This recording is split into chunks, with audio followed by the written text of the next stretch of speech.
Alrighty, we are live and here on this beautiful, spectacular night.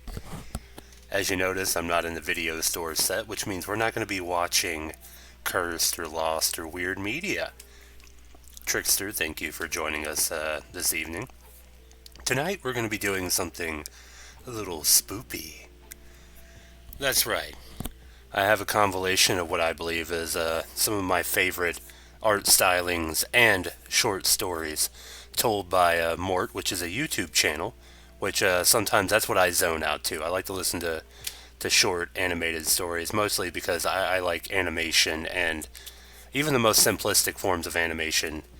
Wow, I am really drinking a lot tonight. Okay. Most of my, I don't know. I guess what I'm trying to say is there's a little something different, a little bit mellow while during our hiatus. Oh God, really? God damn it! Oh look at me. I'm blushing now. But in all seriousness, we have we're dealing with a slight hiatus between we're in the mid-season finale of Roller Games, and we had all we're taking a break from Jonathan Frakes. Actually, we're supposed to bring back more. We could have done. Never mind.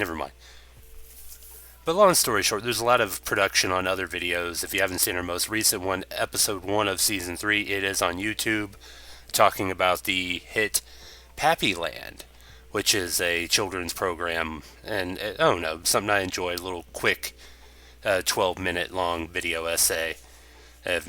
Check that out if you're into weird niche shit. But episode 2, and of course, the miniseries is also in development. So we're taking it a little bit easier. We're not watching movies, all right? We're listening to short, spooky fucking stories. So we're not gonna go all full crazy, all right? We're not gonna go all full crazy. But before we do, normally this would be the part of the show where I air my ads and shit, but I can't do that now due to Twitch guidelines. So this is also the time now where I remind you guys, if you haven't subscribed or joined or followed any of our platforms, that's the best way to help us out, because we're pretty much a non-profit. So the best way we can actually get funded is if you guys put us out there. But on that note, it's time for the introduction. Introduction time. It's where I get. This is the part of the show where I stop talking about me and start talking about what we're about to get into. Again, even though I've kind of already done that. Yeah, pretty much. Today's stream is definitely sponsored by yours truly. Time, effort. I worked a shift today, guys, and now I'm up sitting comfortably in my animated living room, drinking my coffee. Zesty. I wish I timed it to me actually drinking. Hold on. There you go. Alright. I'm not going to go ahead and introduce these short stories. I do know that they're a collection of mostly work-related stories, which was more frightening than being at work, am I right? God, please let it stop. But in all seriousness, these are a lot of work-related horror stories, and every now and then I might pause and give a little short. I'm going to be reacting, okay? It's just a fucking reaction stream. Let's not blow this out of fucking proportions. So let's snap back to the reaction screen. Boom, we're here. Alright, let's go ahead and let's play the spooky shit. The following story took place in Norway in... Oh yeah, get used to hearing really weird AI voices, because this guy loves them, but the art style is pretty cool. Let's check this shit out. It's like a big mix match, and every story has a slightly different art style, and yeah, you'll get the feel for it. His newer stuff just kind of seems AI generated and weird, but this shit's pretty dope. Let's check it out. In 2015. If the wording seems a bit off, it's because the story has been translated. I was called in for a night shift on Saturday at the gas station that I used to work at. I'm 19 years old and a guy. I'm pretty short, like 5'6", but I weigh around 190 pounds. I'm pretty short, like Because my 5'6". lifestyle almost only aims for both powerlifting and bodybuilding, depending on which time of the year it is, How I got convenient. really mad that I got that shift because I need a good night's sleep. But whatever, I needed money anyway. I shaved my head clean like I do every second day while keeping my full beard and packed 3 decent meals for the shift. I went to 3 work at decent 11 p.m. meals. and the shift was going to last until 8 a.m. whilst being alone until 6 a.m. I don't mind working alone. Some people get paranoid and everything, but I myself have the kind I've of literally facial worked at a features and Circle build K. that most people would not bother to mess with. Even though I'm a very, very nice person, it doesn't. Why stream broken? Please tell me why stream broken. Is audio off?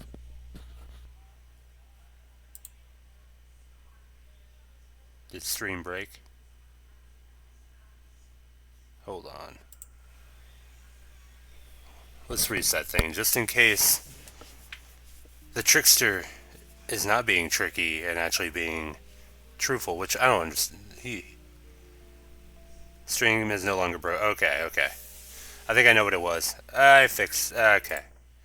It's because shit's out of sync. Alright, go ahead and play the movie. Doesn't really look like I am. I had some customers while working, of course. A lot of drunk people. Oh, I know why. Since it's Saturday, and in Norway, people tend to grab a burger or a hot dog at the gas station before heading home. Others just there to fill up on gas. But later, at around 4 a.m., when it started to get more and more quiet, I saw a stressed out woman a few steps away from the door outside.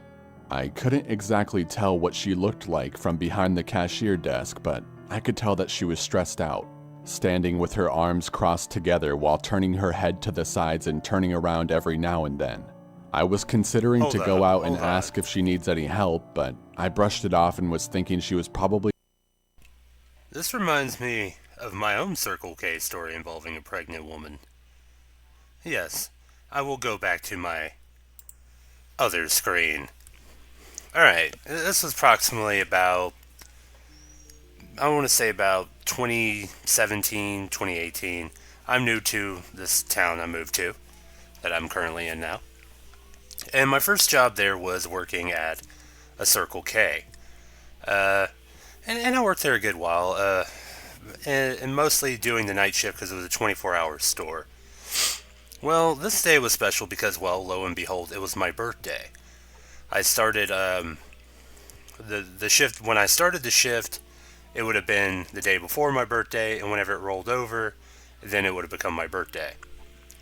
So pretty much, I worked the night shift. Pretty much, when I started the shift, it would be a different day when I ended it. Blah blah blah blah. You get the idea.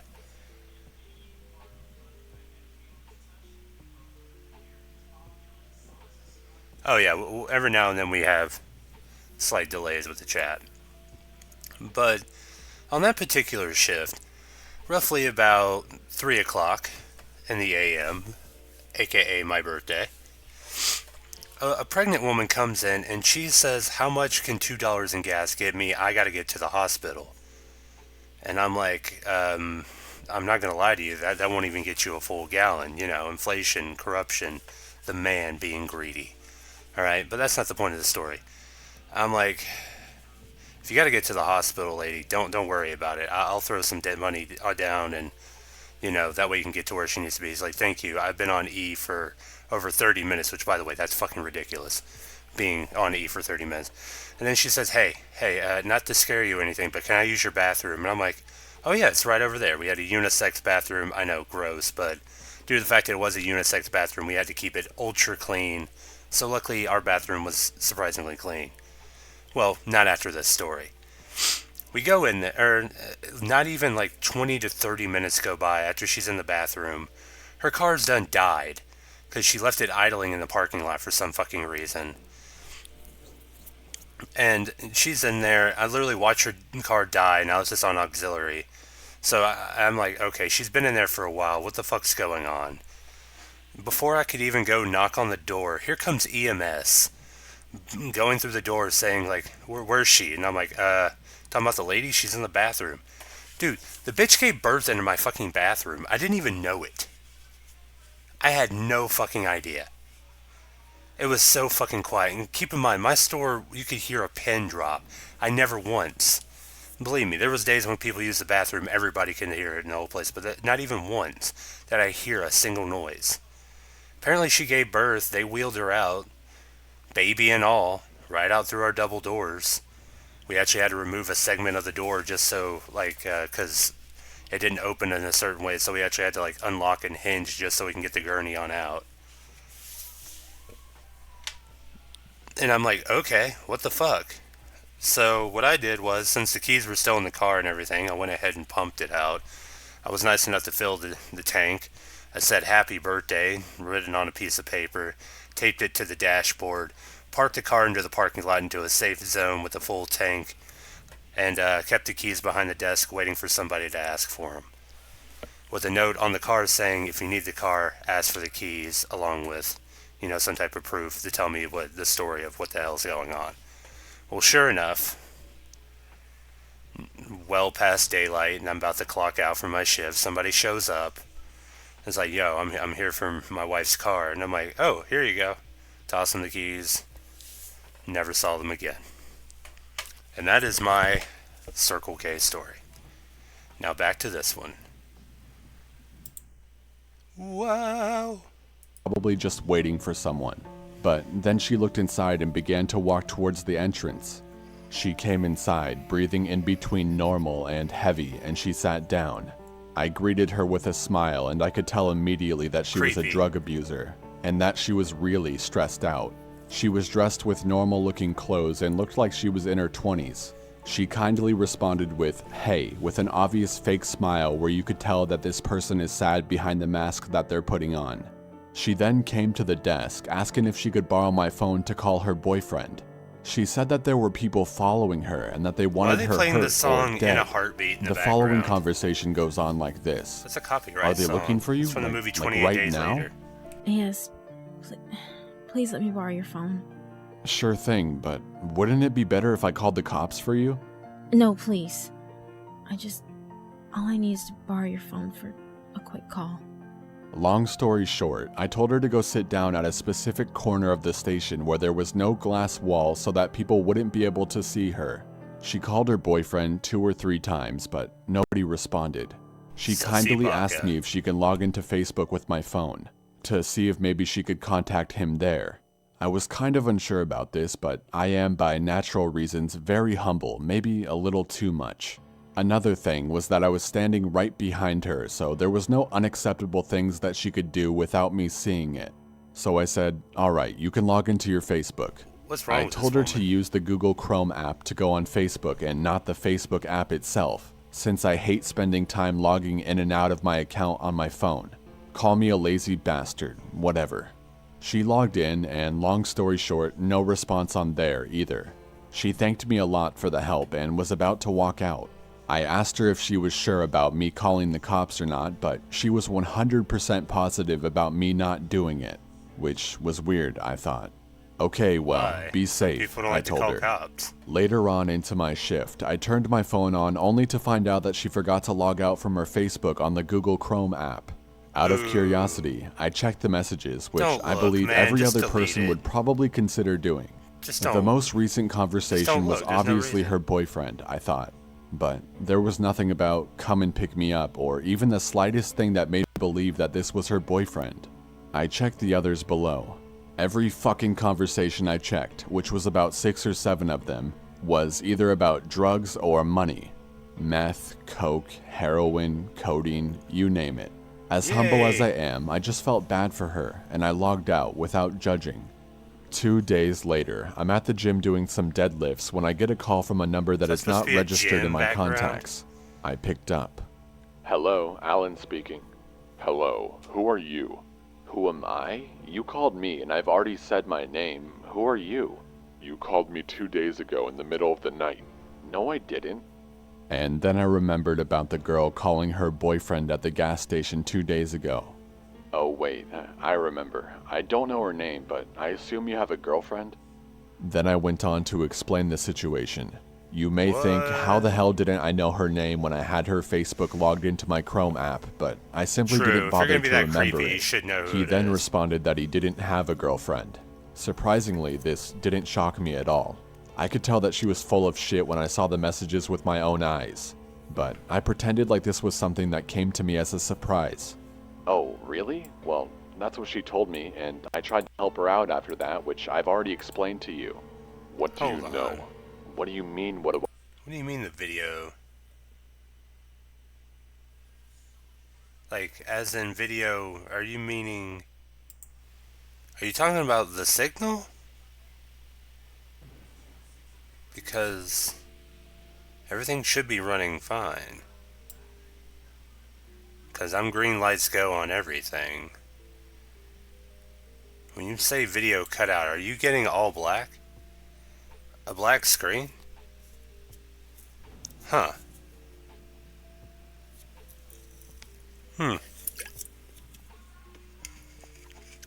I don't know.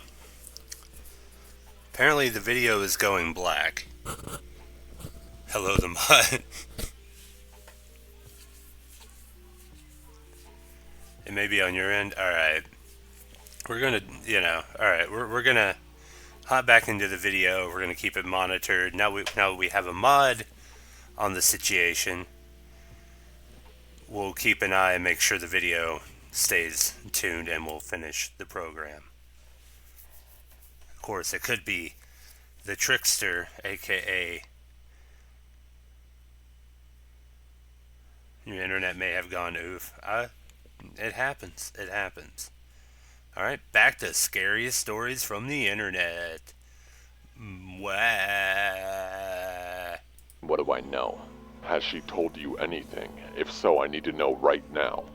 I was really starting to get pissed off. First of all, I was being mixed into some bullshit for no reason now. Second, getting interrupted during my workouts makes me want to rip off someone's head. She hasn't told me anything, and I'm really busy at the moment. Please don't call me again, because none of this is actually my business. It is your business. You helped her, you piece of shit. Before I hung up, I told him to fuck off, otherwise I would take this case to a level that he would regret. I mean, obviously I would never kill him or anything, I just tried to come up with some dumb shit to scare him. I got a bit frustrated too. Why the actual fuck would that girl call a psycho who obviously didn't like her? It was clear that he was mad because he thought I somehow helped her, which I still don't understand what he meant by that. So, on to the rest of the story. My neighborhood is quiet, and my town is small, so it's not hard for anybody to find anyone. It's as simple as pasting someone's phone number in a specific website and their address will most likely show up. And eventually, I happened to get a little visit. As I said, the neighborhood is very quiet after midnight, and while being in bed watching some bodybuilding videos for entertainment, I started to hear someone driving towards my area. For entertainment? Okay. Well, that's not normal at this time, but it happens. Eventually, I heard a car park right outside my property behind my garden, which goes a little bit uphill filled with stones and flowers. So I couldn't see the car from that point on, but I heard someone opening the car. I gotta fix that. What is up with... I feel bad for you guys. I might be colorblind, but that... Alright.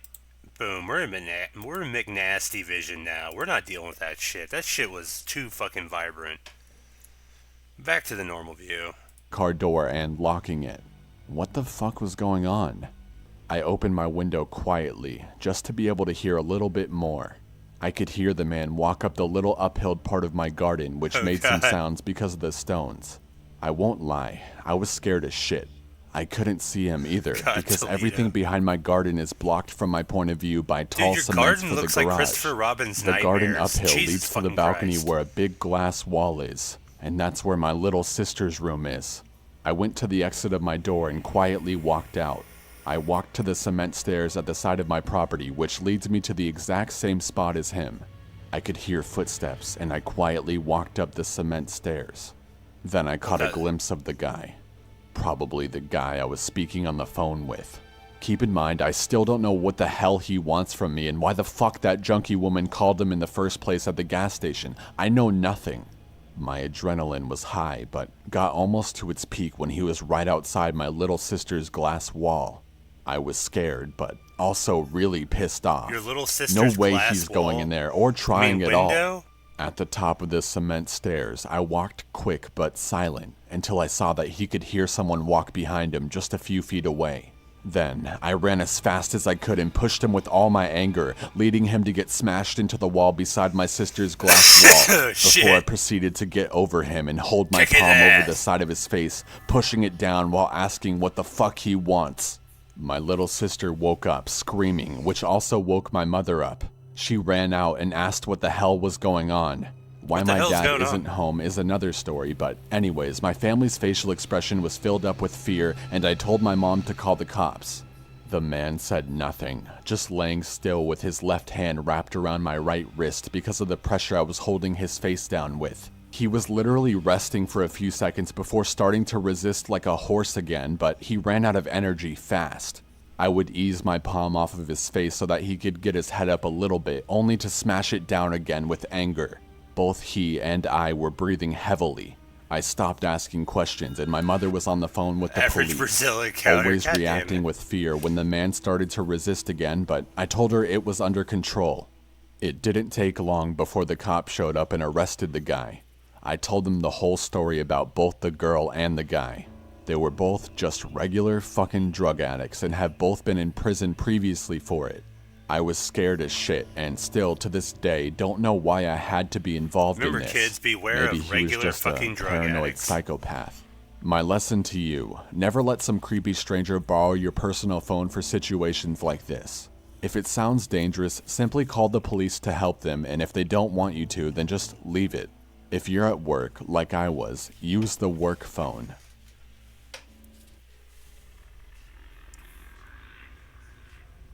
Okay, news story. My girlfriend and I had driven down a dirt road, an old dirt road, that ran beside a lake on one side, with mountains on the other.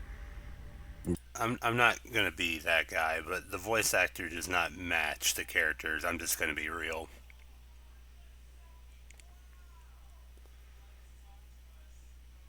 The guy's at fault for that? What the fuck? Hey man, it's Norway. They do shit different. Alright. We were looking for unexplored territory to hike in. The dirt road became a trail and eventually was swallowed up entirely by the forest. Once the path became impassable by the car, we got out and hiked for quite some time and began making our way back to the car as the sun was going down. It was a challenge getting the car turned around. Oh, it was daylight? I finally I managed, couldn't fucking tell. and we were off. It was slow going as it was a crappy road and getting dark fast. Suddenly, we came to a fork in the path that hadn't been visible coming the other way. Neither of us had any idea whether to go right or left, so I just picked randomly, hoping that both would end up taking us back to the main road. As we rounded a small curve in the road, our headlights fell upon a man dragging a large hockey duffel bag off the trail into the woods. As soon as the lights hit him, he just froze completely. Looks like the same guy from the Driving first past story. him felt like an eternity because we couldn't have been going more than 5 miles an hour due to the crappy roads. My girlfriend and I didn't say a word to each other until we were well past this guy. At Like he eats Bud Light. What the hell was that? And then the road. The fuck does that mean? Just like where we had stopped the first time. The forest had swallowed up this part of the road. We were going to have to turn around and drive by the man with the human-sized duffel bag again. I told my girlfriend to buckle up and hold on tight because at the first sign of trouble, I like how they just reversed the image to show him driving back. Now he's driving on the opposite side of the car. Oh god, such cheap animation, dude. We eventually made it. Art style's pretty dope. Alright, now they got it back. Hell out of there. The weirdest I thing think they about weren't it was like. Look at this. there All wasn't right, a see, he's vehicle driving anywhere near this guy for 50. Standard U.S. Right? He's driving on this side of the road, right? Now watch this shit. Now he's not. Now he's on the opposite side of the car driving. Up and hold on tight because at the first sign of trouble, I was gunning it. We came to the spot where the man was, and he was nowhere to be seen. We eventually made it to the right path and got the hell out of there. The weirdest thing about it was there wasn't a vehicle anywhere near this guy for 50 miles in either direction. We would have seen it if there had been. We traveled as far as possible both ways, and there just wasn't a place to pull off on the road. How the hell did he get there? Where was he going? Transformers robots in disguise. Oh no. Merch. No.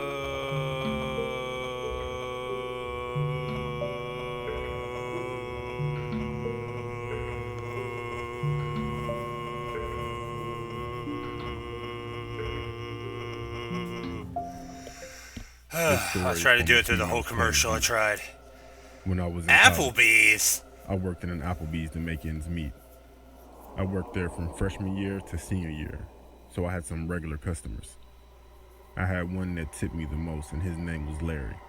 Anyways, one day, while at work, I received a friend request on Facebook from a guy that was really attractive.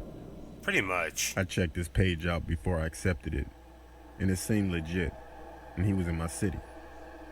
As soon as I accepted it, he messaged me and said, Oh, "Hey, is this a wait? Hold thanks on. for What? accepting Wait. my request."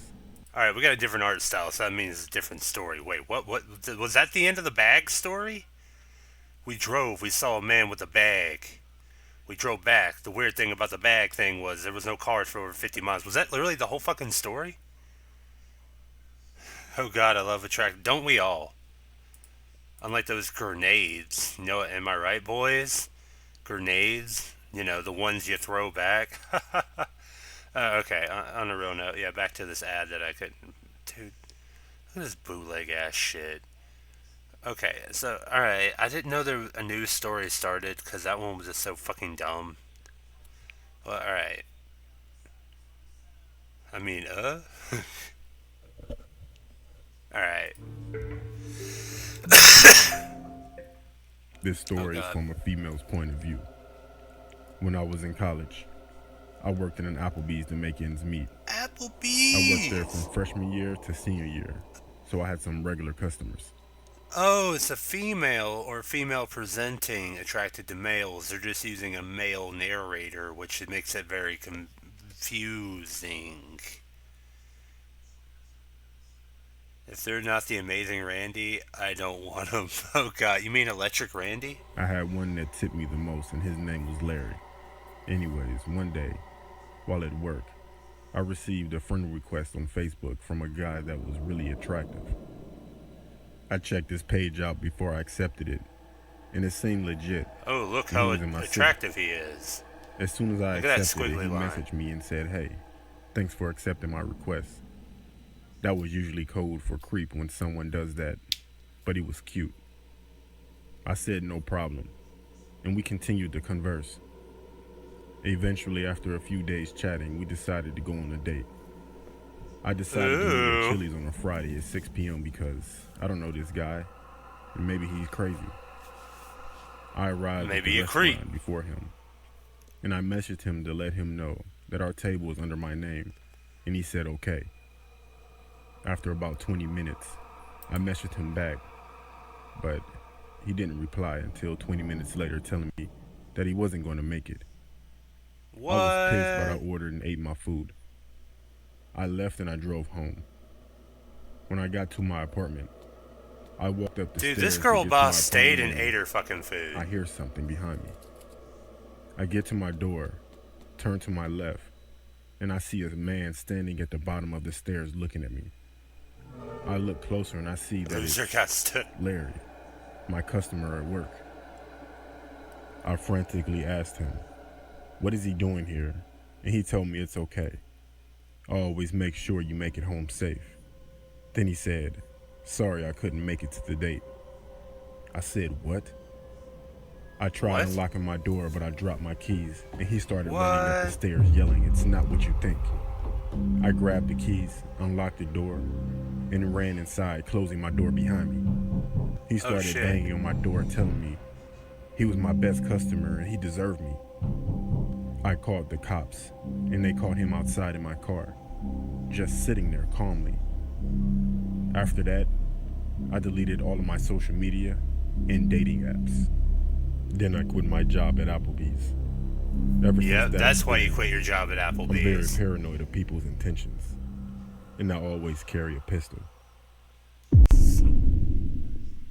Okay, that escalated. Wow. Wow. Alright, I'm going to do a little short segment. Hold on, let's read chat here. When a guy says, thanks for accepting my request. That does not mean he's a creep. It just means that he has no riz, and because I know I'm that guy, okay? Average day at Applebee's. This man threw her off Applebee's. Okay, alright, sorry. Uh, oh man, that's pretty funny. I'm not gonna lie.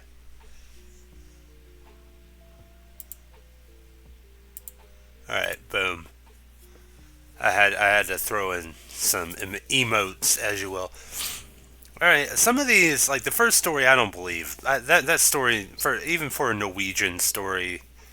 The stories sound too self-grandiose. You know, I'm going to do my own little spin of beyond belief, fact or fiction, and I don't believe that first story. The second story, maybe it was too fucking short to even fucking care. This story, I fucking believe.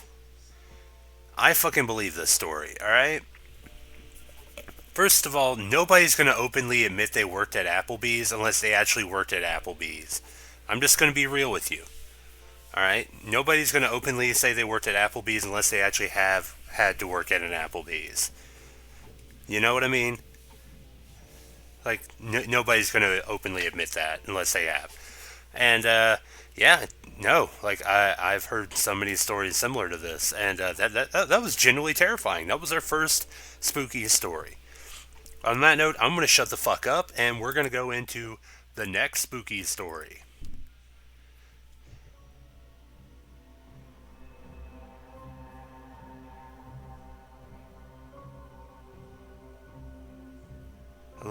You know what? That's just a risk we're going to have to take, Trickster. This is you know... Men be creeping, yeah. Oh god, the same art style. What we got? This story happened to me on the deep web.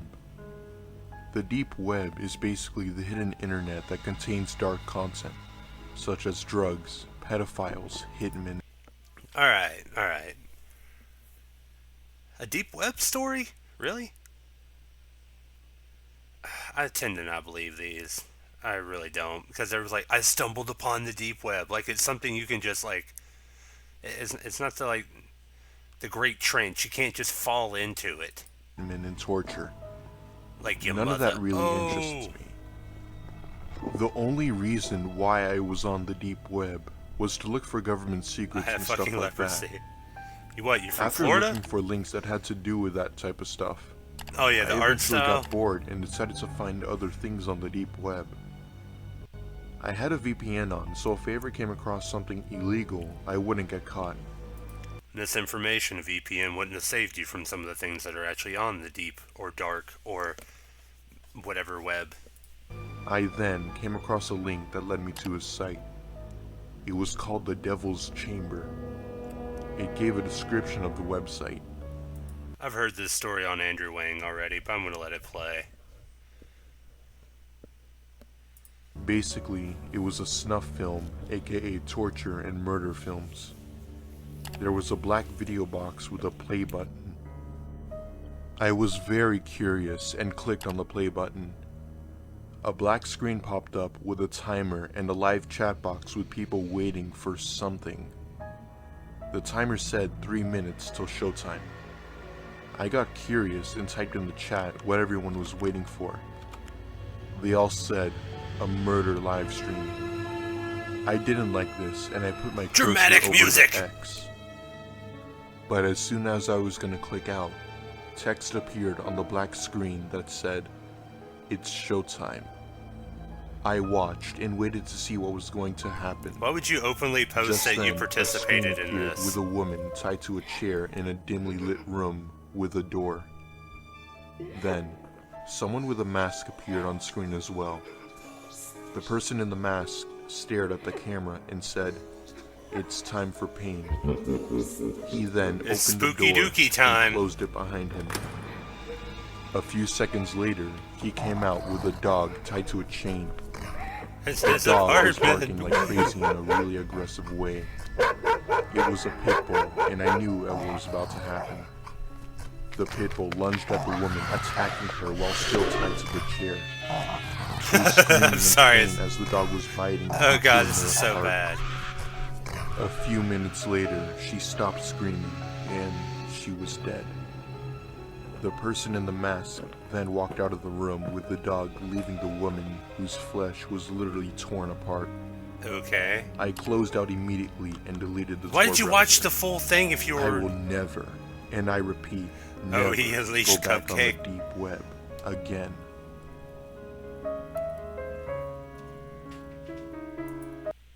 Alright.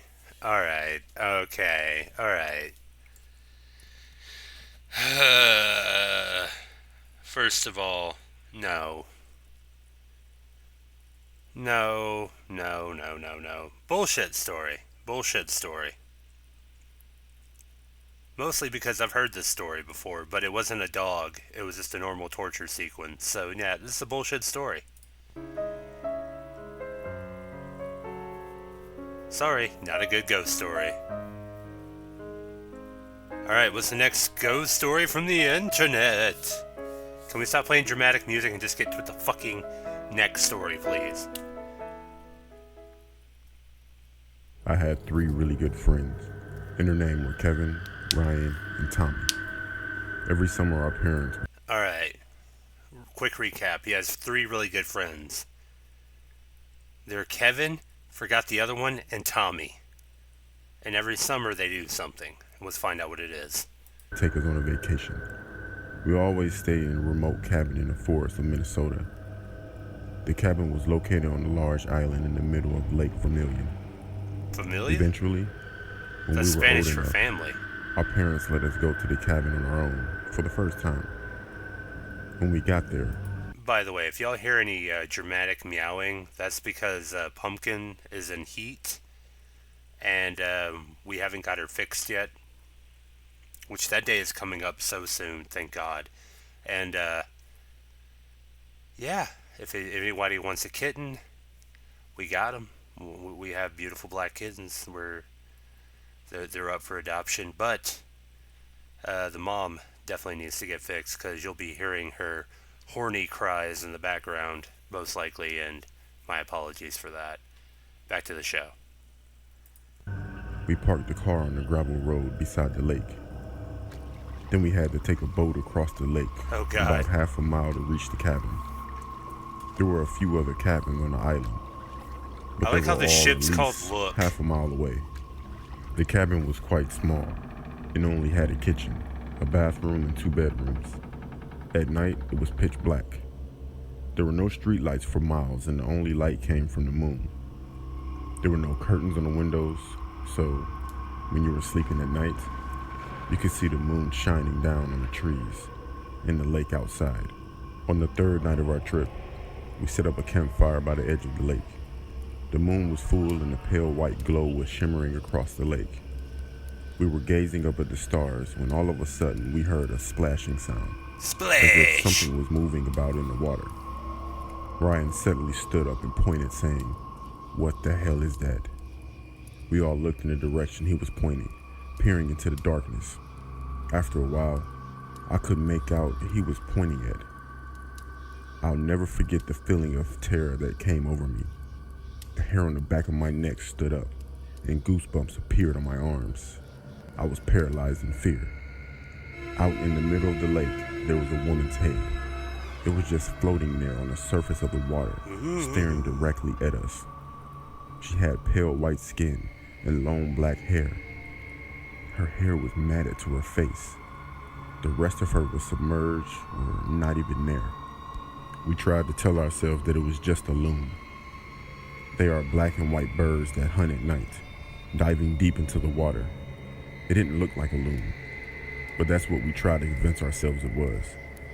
We threw some more wood on the fire and tried to forget about it, but it still gave me the creeps. About an hour later, I had to go to the toilet, so I walked down to the edge of the dock and peed into the lake. Looking out over the moonlit lake, I noticed the thing was still there, but now it was much closer. It still looked like the woman's head, and it still seemed to be staring right at me. Its face was still extremely pale, as if it hadn't been out in the sun for years, and I could easily make out some facial features, the eyes and the nose. A feeling of incredible unease came over me as I realized it couldn't be a loon. There was no way a loon could just tread water for that long. There were no ripples around it either. It wasn't moving at all. It was just standing there, stiff as a board, submerged in the water. I immediately zipped up my pants and ran back up to the dock, to where my friends were, sitting around the campfire. I told them what I'd seen, but none of them dared to go down to the dock to take a closer look. We tried to tell ourselves it was just a log or a tree branch, just floating out in the water. This is actually a good I could one. tell everyone else felt uneasy too. None of us really believed that. We went back into the cabin and we shut the door, locking it behind us. It was very late and we just needed sleep. None of us mentioned a thing in the lake. We were all trying to avoid talking about it, honestly. There were no curtains on the windows, and I was getting ready for bed. I couldn't help but taking one last look. Peering out of the window, I could see the lake clearly, illuminated by the full moon. I But thought the those were thing wasn't there pictures, anymore. not a window. It had completely vanished. I let out a sigh of relief, thinking it was a log that just floated away, or else it sank below the surface. Or perhaps it had been a loon, and it finally flown away. It was very hot that night, and we had to sleep with the windows open. My friend Tommy and I slept in one bedroom, and my two other friends slept in the other. We left our bedroom doors open. I was finding it hard to sleep, very, very hard. It was the middle of the summer and there wasn't even a slight breeze. The heat was stifling. As I lay there, I thought I could hear someone walking around outside the cabin.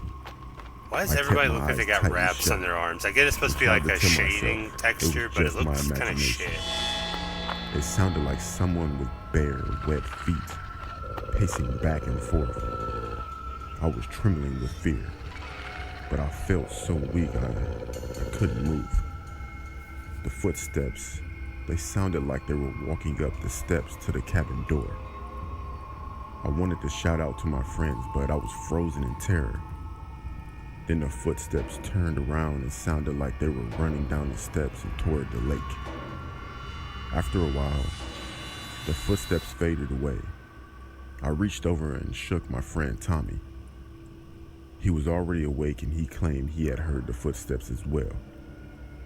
Just then, I was startled to see Ryan coming running into our room. When he stepped into the moonlight, I could see his face and the expression on it was very, very disturbing. Okay, He what was told it? us, "We need to leave." I asked why. "What did you hear?" He said, "Let's just go." He insisted. "Let's get to the boat and it's time to go." He wouldn't answer. He just ran back into his room. We followed him and found Kevin sitting on his bed, already packing up his things. Ryan was running around frantically grabbing his stuff and stuffing it into a bag. Crying. "What's wrong?" I demanded. "Ryan, what is wrong with you? Tell us." He just stopped in his tracks and stared at me. There was a haunted look in his eyes. I would never forget what he said. He told us he was turning over in his bed to get more comfortable when he suddenly saw at the top right corner of his window someone was peeking in. As soon as he set his eyes on it, the face vanished. He said all he saw was long black hair hanging down the window, ghostly white skin, and one large eye staring at him. When he said that, it chilled us to the bone. We realized that if the face was in the top right corner of the window, that meant the thing had to be damn near 8 feet tall, or else floating in midair. I felt like I was going to be sick. "Let's just go," Ryan said in a very serious tone. "Let's just go now." We all agreed and packed our stuff up as quickly as we could.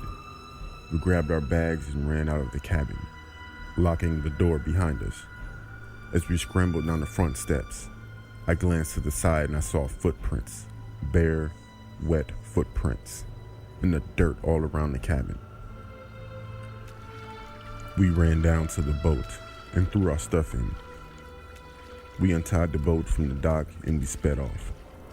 I looked back over my shoulder and stared at the island, but I didn't see anything moving. However, I had the strangest feeling that someone or something was watching us. When we finally reached the other side of the lake, we tied up the boat, stuffed our backpacks in the car, and drove off. We had been driving for about 10 minutes when, out of the blue, Ryan suddenly broke down sobbing.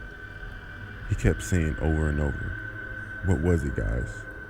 What was it? What did we see?" On the way, we called our parents to tell them what happened. Ryan was freaking out. Okay. We didn't know what to do. They told us to just get home safely and quickly. My friend's dad went up to the cabin a few days later and said he saw nothing out of the ordinary. However, he did mention that there were bare, wet footprints all around the cabin, which he thought was odd. Whatever Ryan saw in the window really hit him hard. After his breakdown, he had trouble sleeping and ended up having to go into therapy. They gave him some pills to calm him down and allow him to get a decent night's sleep. As time went on, he recovered and ended up being fine. But to this day, he still can't sleep unless the curtains on his window are completely shut. To this Alright, before we get into that one. Well, I don't know. That was kind of a... I don't believe that one. As much as I want to, I don't believe that one. Forest woman from the lake. Extremely doubtful. We only got a couple more stories before we're done here this evening, so let's go ahead and dive into this one. I wish they gave titles for these stories. That would be dope.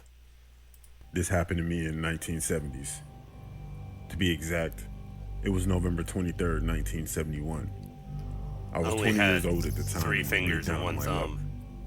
I was living in Portland, but I'm from Seattle, and I'll be going home very soon.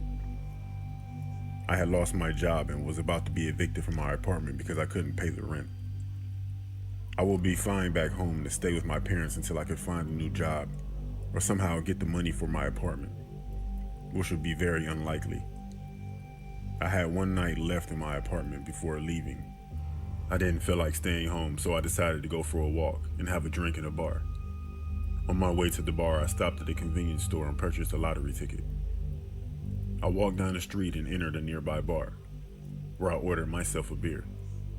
Okay. Not long after that, a man got came money inside troubles. and Why are you sat next doing to all me this and ordered shit? a drink. We got to talking about life and just general conversation when he mentioned he was going to a flight the next day to Seattle. I laughed and asked him, "Wait, flight 305? He laughed and said, "Yeah, that's the one." He asked me why I was heading there. I told him I had money troubles, and coincidentally, he said the same thing. He seemed like a nice guy. We talked for about another hour before he decided to call it a night. Unfortunately, I never caught his name. Why did he walk I was away about to holding the leave the bar glass like myself that? shortly after that when I heard over the TV that the lottery numbers would be announced. I decided to stay and check if I had won. Why not? And would you believe it? I won $15,000. Of course, I was beyond belief with shock. And of course, I wouldn't need to go back home because I had money now. The next day, I saw something on the news that a flight had been hijacked and the plane was being held at ransom. It was the same flight I was going to be on. And I couldn't believe it, but the sketch of the guy they described who took the flight hostage was the exact same man I had been talking to in the bar. He used the name D.B. Cooper. If you didn't know, he threatened to explode the plane with a bomb unless he got $200,000, which he did, then jumped out of the plane with the money and parachute and was never seen again. I didn't know why, but I never said anything to anyone.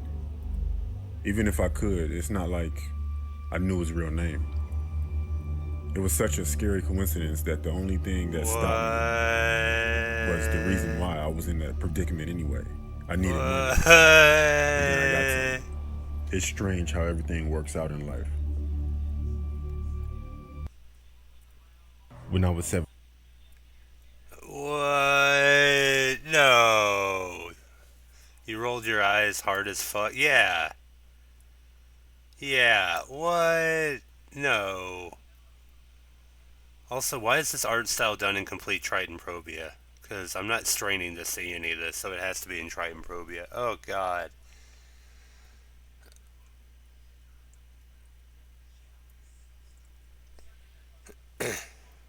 He just did that thing with historical figures that makes me... Yeah. You mean Forrest Gumping it? Forrest fucking Gumping it? Yeah, that's what he just fucking did. He just retconned actual history to make himself seem important. Alright, you know what? There should have been a lottery winner. Who was the lottery winner then?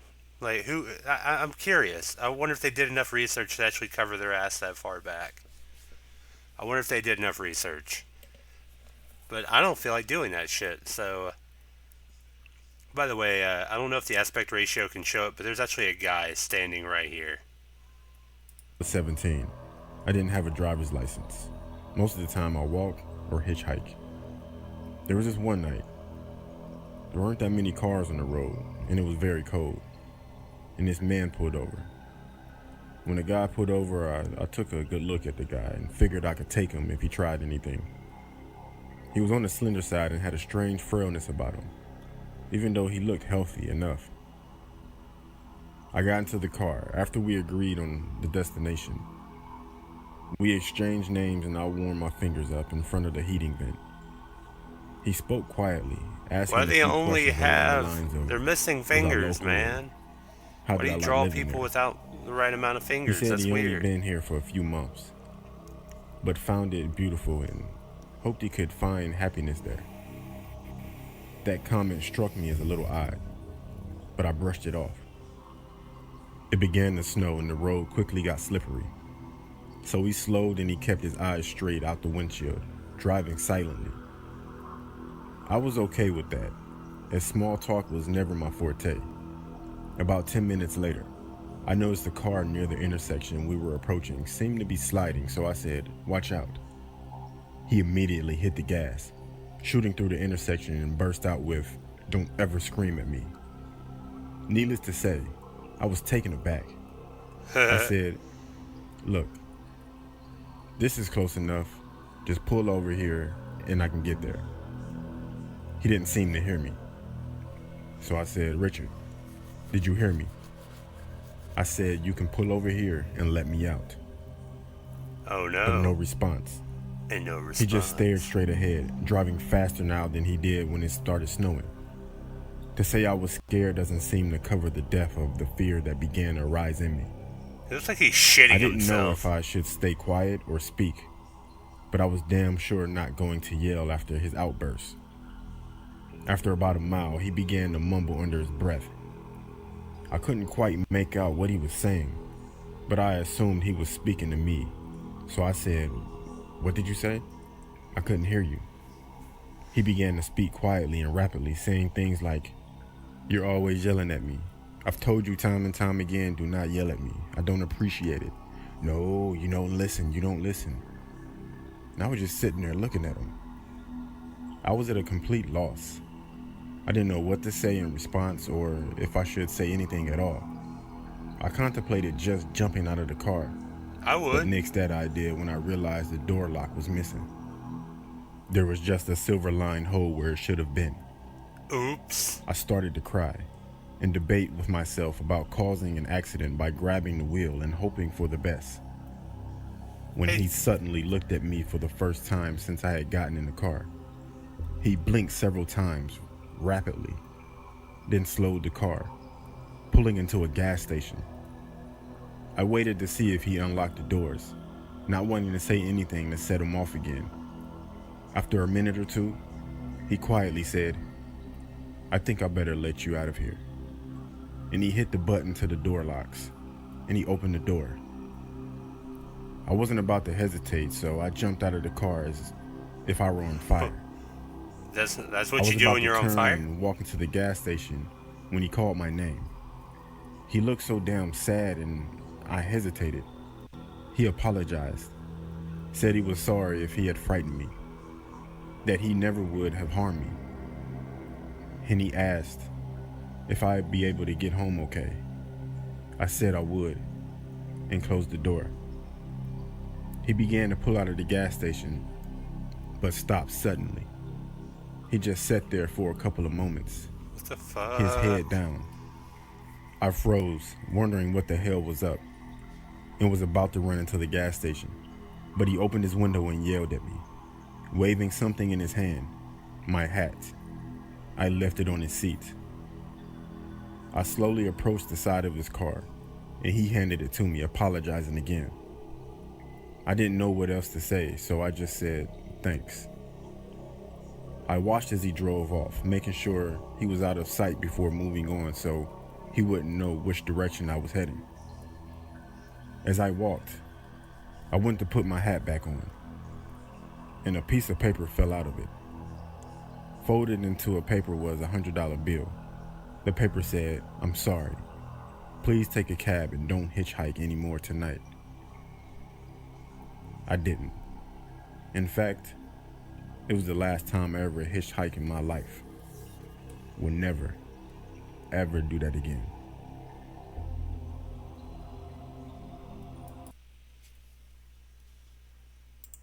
Was the story of the hitchhiker based on reality?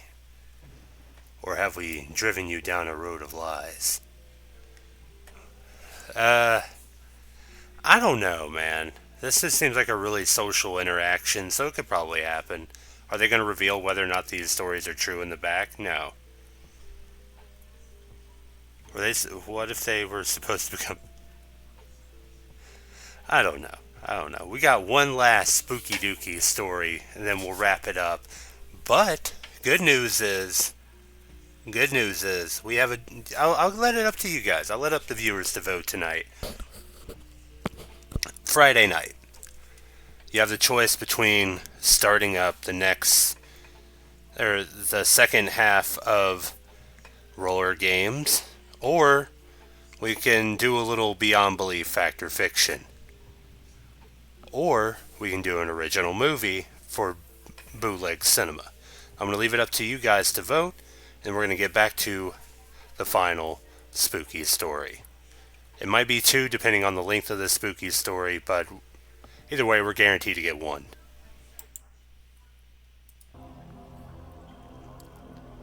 Voice, Nightmare Files. Oh, we got a voice actor. One evening when I was in my Original junior movie year of it high is. school, my mom and dad went out, leaving me home alone. I had a lot of homework to do, so I spent the whole evening sitting at a desk in my bedroom. My parents left the house around 6 p.m. When I was doing my homework, I put on my headphones and I listened to loud music. There was a big storm that night, and my desk was facing the window, so I could see the rain and the lightning outside. My parents got back around 11 p.m. When I saw their car drive up, I took off the headphones. As soon as my mom opened the front door and came inside, I heard her shout out my name. "What on earth happened in here?" she demanded in an angry voice. Confused, I ran downstairs. My mom was standing in the hallway with a furious look on her face. That's the living room, not a She hallway. pointed at the floor and yelled, "Was this you?" I looked down and I saw that the carpet was covered in muddy footprints. "I have no idea how those got there," I said. "I spent the whole night at my desk doing my homework." I watched as the look on her face changed from anger to confusion, and then to fear. We both realized at the same time that someone else must have been in the house. We followed the trail of footprints, trying to make sense of the whole situation. They started at the back door, which we usually left unlocked. Then we noticed something else. The footprints started at the back door, but there was no trail of footprints leaving through the back door. All of a sudden, we hear something loud, a pounding noise that echoed throughout the house. Then the sound of the front door being wrenched open and slammed shut again. We all ran into the garage and locked the door behind us. My mom took out her cell phone and called the police. She told them to come quickly Homie as she don't know how to shouted draw that cell someone's in our phones. house. After what seemed like hours, a patrol car arrived with 2 police officers, a male and a female. One officer stayed Which with one us is in the that? garage, Oh, while his female. partner went through the house, searching room by room. When she came back, the female officer told us that there was no one in the house, and it was safe to go back in. As we were all breathing a high sigh of relief, she asked, "Whose bedroom is upstairs on the left?" My parents looked at me. "It's mine," I told the officer. She asked us to follow her. As we walked through the house, we could see the trail of muddy footprints leading from the back door through the living room, through the hallway, up the stairs, into my parents' bedroom, then towards my room. They stopped at my doorway. The female officer pointed at my door, which had been open the whole night. What? Scrawled on it in black marker was the following: 8:47, I see you. 8:53, you forgot to lock the back door. 8:59, you seem focused. 9:24, turn around. 9:47, look at me. 10:15, look at me. 10:37, look at me. 10:49, look at me. For more than 2 hours, someone had been standing in my doorway, watching me. To this day, I still shudder to think what would have happened if I had just turned around.